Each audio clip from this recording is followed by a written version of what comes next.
Are U.S. drone strikes killing innocent people in 2025? Pentagon leaks reveal a deadly cover-up. Stay tuned, this is War by Remote Control. Hey truth seekers, before we dive into today's expose, hit that like button. It takes 5 seconds and fuels our fight to question everything. Not subscribed? Join the Q Everything crew and tap the bell for raw, unfiltered truths. Stick with us to the end, I promise it's worth your time.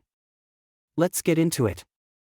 X is raging with leaks about a 2025 surge in U.S. drone strikes, Syria, Yemen, Iraq.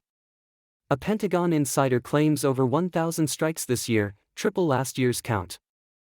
But here's the gut punch: civilian deaths are being swept under the rug. A 2025 report estimates 500 non-combatants killed, labeled collateral damage. Families are grieving, and we're not told. Here's the truth: drones are cheap, deadly, and unaccountable.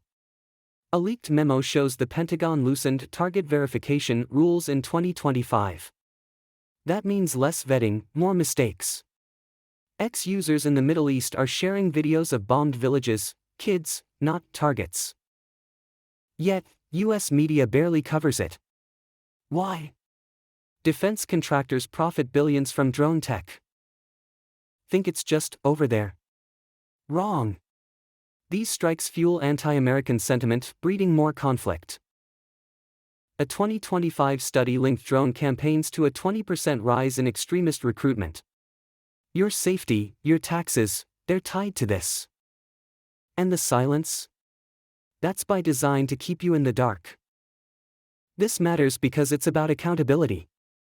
If the U.S. can kill without oversight, what's next? Domestic drones? Ex-posts from veterans warn the tech's already here. We're funding a war machine that doesn't answer to us. What can you do?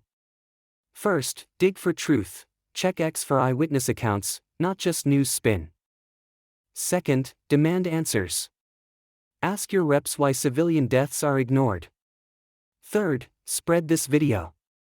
Share it, wake people up. If we don't question this, the bloodshed grows. This is war without conscience. That's the truth they're hiding, but we're not done yet. If this hit you hard, smash that like, share it with a friend, and subscribe to Q Everything. Tap the bell to stay in the fight for truth. Drop a comment: what's the biggest lie you're questioning?